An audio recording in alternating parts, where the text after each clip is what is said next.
இந்த அமைச்சரவையில் ஆலோசனை பண்ணுறவங்க கூட இவ்வளோ தீவிரமாக ஆலோசனை பண்ணுவாங்களான்னு சொல்லி தெரில. ஏன்னா நாங்கள் அவ்வளோ தீவிரமாக ஆலோசனை பண்ணிகிட்டு இருந்தோம். ஒரு 4 நாளுக்கு முன்னாடி செய்ய போட்ட கேக் பிளானையே இன்றைக்கி தான் எக்ஸிக்யூட் பண்ணுறோம். இதுவே பொங்கலுக்கு பொங்கல் வைக்கணும்னு பிளான் போட்டோம்னா நாங்கள் ஜனவரி 1ஆம் தேதி நியூ இயர் அப்போ பிளான் போட்டால் தான் பொங்கலுக்கு பொங்கலே ரெடி ஆகும் போல். அந்த மாதிரி ஒரு சோம்பேறியாக இருக்கிறோம்.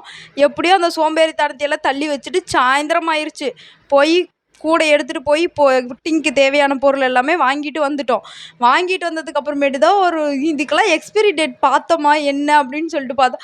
அப்புறம் ஓகே எல்லாத்துக்கும் எக்ஸ்பிரி டேட் இருந்ததுன்னு சொல்லிட்டு எல்லாத்தையும் நறுக்க ஆரம்பிச்சிட்டோம்.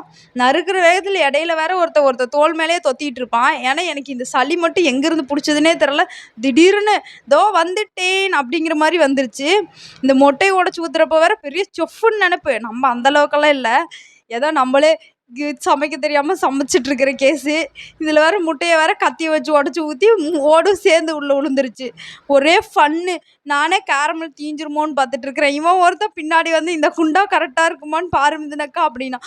வைடா ஏதாவது ஒரு குண்டாவில் ஊற்றலாம் அப்படின்னு சொல்லிட்டு வச்சு ஊற்றிட்டோம். ஊற்றுறதுக்கு உள்ளே எடுத்து வைக்கிறதுக்கு ஸ்டாண்டை காணோம். நம்ம செய்கிறப்ப தான் இந்த ஸ்டாண்டு காணாமல் போயிடும், எல்லாமே காணாமல் போயிடும். ஒரு வழியாக ஸ்டாண்டெல்லாம் கண்டுபிடிச்சி இதையும் வடிகட்டி எப்படியோ உள்ளே ஊற்றி அதை அடக்கம் பண்ணிட்டோம் வடச்சட்டிக்குள்ளே வச்சு.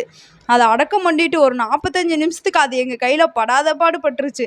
ஏன்னா இப்படி போய் விளையாடுறது இப்படி வர்றது, இப்படி போய் விளையாடுறது இப்படி வர்றது, வந்து கம்முன்னு இல்லாமல் அதை வேறு எடுத்து குத்தி பார்க்குறது. வெயிட்டு மேலே வைக்க சொன்னால் நாங்கள் வேறு எவ்வளோ அறிவாளித்தனமாக விசில தூக்கி மேலே வச்சுருக்குறோம். அதுதான் வெயிட்டு. இந்த ஆக்க பொறுத்தவனுக்கு ஆற பொறுக்காதுங்கிற கதையாக ஆயிடுச்சு. ஆக்கிட்டோம், ஆனால் ஆடுறதுக்கு அதை விடாமல் எடுத்து பாதி கேக்கு குண்டாக்குள்ளாரே புட்டுக்குச்சு.